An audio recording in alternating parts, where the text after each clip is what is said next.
Welcome to this episode of Chattin with Staxx. I'm your host, Bill Staxx, and today I got Ignacio Esteban. So, El Chapo was in the news recently. Did you hear Yeah, that? he did his own He, appeal, right? yeah, he put appeal in, and he didn't use his lawyers. He put it in Wow. by himself. He didn't use no legal representation. I heard that he's trying to cut deals in there. He's trying to get out any way possible. I heard he's miserable. Yes. Yeah. Yeah, I saw that. He's trying to say that he had bad representation Mm, and that the prosecutors were unfair, of course. Whiny. He had his appeals, he lost them. So he's trying to get a second bite of the apple for a new trial yeah. on his own. I think he may have maybe someone help him review it, I hope, because if not, the chance of that being successful is second to none, right? Zero. Yeah. So I think he's pretty much staying there the rest of his life. He knows it. He may have some health issues. Oh, this guy also was tricky. I'll tell you an interesting story that came out of him recently with El Mencho. He was reported he was dead. That came out in a few months ago. I guess he has some kidney issues. You have this kind of money, you build your own private hospitals, and he had one in Guadalajara built because you can't go to public hospitals like everybody else does. And I guess he had a respiratory infection, and it was reported that he had died in the hospital. But the president even spoke about it. Lopez Obrador said, "No, this is false reports." He doesn't believe it. He doesn't believe it. DA doesn't believe it. Intelligence doesn't believe it. They think it's just sent out there to make people think they may be dead, but so he can hide more. You know what I'm saying? Yeah, I So, have a picture of El Chapo in the Supermax. It's a new nice. picture. They say it's a new picture of him inside there. So I'll show it to you. Have you seen this yet?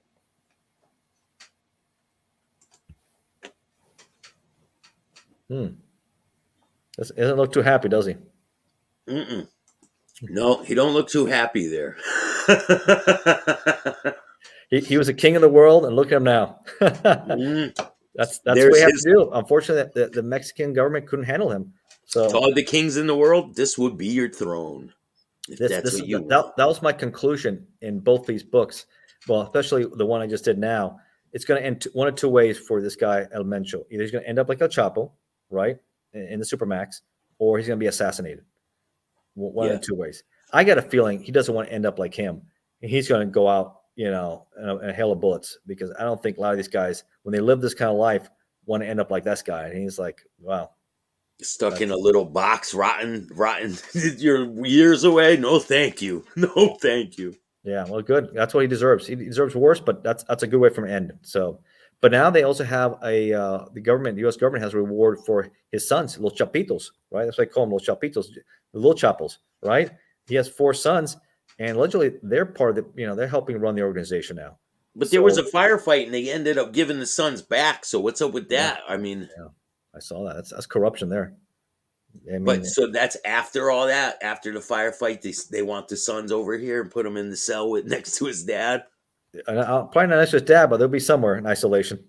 The They're in whole for a family. world. We're gonna have the family of Los Chapels in the Supermax.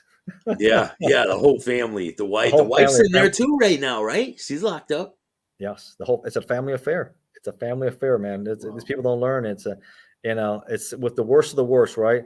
You have the Unabomber, Theodore Kaczynski. You have Timothy McVeigh when he was alive, Terry Nichols, some of the worst terrorists, and some of the biggest drug lords end up there. And that's why they're going to keep on. We just keep on bringing these guys in there because no one else can. Hold on, well, we got to do. At least we have to do something, right? I got better ideas, things we could do with them. I think put them to work. Do them something. Make them earn their room and board, right? Make them earn their meals. I don't think they can do that anymore. Make people do The hard chain labor. gang. No, chain Down gang. south they do. Down south they still do it. The chain gang. Yeah, they make you work hard. I heard. Yeah, making big rocks into little rocks, right? Yeah, no, thank you, man. I've been All there righty. and done that. It's not fun. So we're gonna move on to the election. I All right. really don't get into the election too much. I'm not really too political. A little bit, but not really. Um, I That's don't. fair. I really don't have an opinion about the election either way. I just think that the whole country's going in a bad, bad direction. It Yeah. really is. We need guidance from a leader who's really going to lead this country instead of divide us. You know. Yeah, and I wrote a book about this in April, and I do also do a little politics. And so your audience knows I have a bachelor's degree in political science and history, and started my master's in international relations. And I've been following politics since since I can remember. I had a passion for it. I think the first election I remember was when Ronald Reagan beat Jimmy Carter in the 1980 election, which really I kind of became like a little young Reagan conservative Republican, and I kind of watched and followed him. And of course, Reagan has his issues. There's no question about it, but yeah, the issues we have with Joe Biden, I put in my book, my predictions were back in April that the midterm, I called it a red tsunami. It might end up being a red big tidal wave, but I do see the Republicans taking the House, and Nancy Pelosi will not be the Speaker of the House. And allegedly, they're saying that she knows the writings on the wall, that she wants to be the ambassador in Italy. That she's getting ready. Best. It's just, Really? she doesn't just want to be like a regular congressperson, right? She's Yeah. the Speaker of the House. You think she's going to want to be with the rank and file? No, no, she'd rather be the ambassador to Italy. Okay, her family has Italian heritage. She likes Italy, and then she's the ambassador. Well, that's a pretty good gig there. You get to travel all over the country. So I think she's plus a lady later in her years. So that's the rumor out there that she sees a writing on the wall that November 8th is the election, the midterm election. So the audience knows if I voted by mail. I had no problem voting by mail. I've been voting here in Virginia by mail since I've been here, which is a great convenience because I can't stand waiting those long lines sometimes. In Miami, you used to get some, pretty long lines. Even early voting was a disaster. So Yeah. I think that's great that we do it. It's certified. If you have a chance to do it, I just suggest everybody be part of the process, have faith in the process. A lot of people think, all these bad things about the elections and everything else. It has, like anything else, pros and cons, and you have to have faith in it. I mean, the following year in Virginia, after the controversial, they said 2020 election, which I think, Biden won. It is what it is. Trump did himself some favor, right? If I think he would have won, two things hurt him. I think it was COVID, obviously, with the economy, and Yeah. some of the stuff he put on Twitter, right, and stuff he says kind of upset a lot of people, pissed people off, right? And that's hard to win elections when you have the economy tanking, the market was tanking, and people were upset with him. So Biden won. Obviously, Biden has his issues here also. I mean, he has a lot of people think has health issues.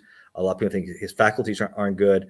The highest inflation in 40 years, It's right? insane. You can't even That, go buy food without like spending every penny in your pocket. It's milk and insane. bread, common things, cars, furniture, everything is so expensive just to fill your tank up. It's like feels like double than it used to be, right?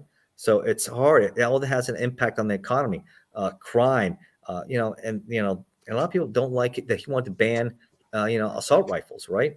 I mean, your Second Amendment rights are so important to be able to protect yourself and your family. Like during the '90s when they banned assault rifles with the Clinton administration, it didn't work because there were a lot of workarounds and all the pre-bans. If you have one, you can keep it. So the pre-bans were legal. So people still had it out there. So Yeah. these so-called solutions with them are not solutions. What do You you think have the to address the solution problem. is? What's the solution? Well, I think I don't know with your show. I think the first one we did, we talked about the mass shootings, right? And I Yeah. talked about and other shows what the solutions are. The solutions is you have to address guys with mental health issues, right? Yeah. Look over and no, look at St. Louis. It just recently happened. It just keeps on going, and you need to make sure people are prepared to respond. And unlike Uvalde, I think we've talked about this. 70 minutes, that's unacceptable. You have to go immediately once this guy starts shooting and doing something there. So quick police response.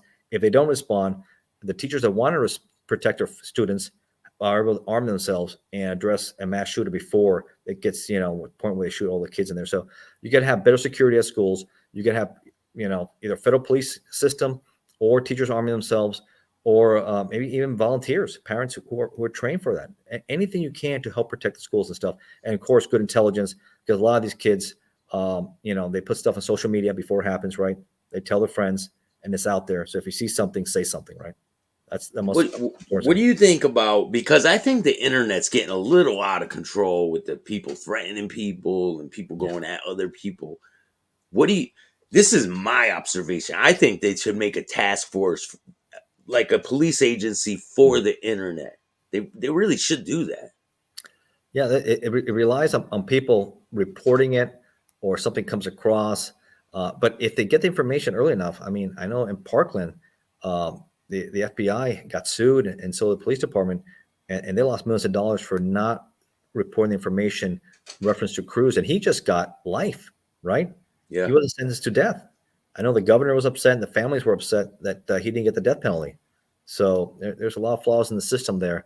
I think a lot of people believed he should have been executed for what he did. I don't think he's going to have a very fun time in the Florida Department of Corrections. No, no, and he shouldn't either. I mean, the horrors he did and stuff like that, and he put the stuff out there, and they should have moved faster. And they dropped the ball on Cruz a lot, also. So you see a lot of that where things should be addressed or not. That's a big problem. More policing of that. I think you need resource officers. That's not a bad idea. Have intel units that do look into prom children. They have prom kids, right, and see what they're posting. That's not a bad idea. And if get information, look more into it. They need to Yeah. do something. They need to be proactive because being reactive is not good. And letting people be armed themselves, because even if you said you banned it, it's still out there and it's going to be available in the black market, right? Yeah. They're Yeah. still going to buy it. So Do I you think those, think people should have military type weapons in the private sector? I mean, it's out there already. So Yeah. the bad guys are going to have it. That's for sure. Yeah, so if you take away the guns from the good guys, the bad guys still have the The bad guns. guys have everything, man. You look at Mexico, the same thing, right? We talk about they have the strictest gun laws in the world, but the cartels have everything. And I keep on mentioning that before.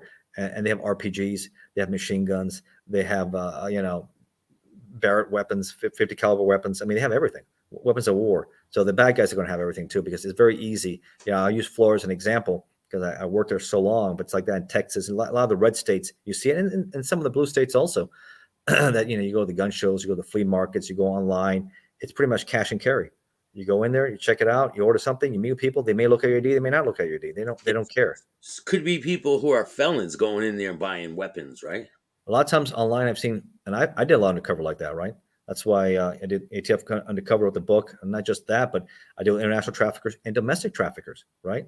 Domestic traffickers, sometimes they're felons selling to felons, and I would buy the guns from felons, and they're online and they're posting. They got fictitious names, and you know how that is. It's all BS. And Yeah. they set up, you meet up at a parking lot somewhere, and you do a deal, and they're making money also. Or you go to gun show, flea market. It's all over. It's saturated. It's a big problem. So by banning weapons, you're weakening, you're victimizing us from protecting ourselves and families, and that's a big mistake. So And if you as an ATF agent, retired ATF agent, most of us that I know are very pro Second Amendment, and I want to make sure people understand that. We don't want to take people's guns away from those who are responsible citizens. But you're a bad person, you shouldn't have it. That's a problem, right? Repeat violent yeah. offenders should not have weapons. And that's what ATF does a lot. Gang members like you should do undercover, repeat violent offenders, armed drug traffickers, armed home invaders, right? Those are all bad apples, bad people that need to be addressed. So those are part of issues people should know about with the election. Think about, we do not want people, we don't want Democrats or anybody else getting our gun rights taken away from us.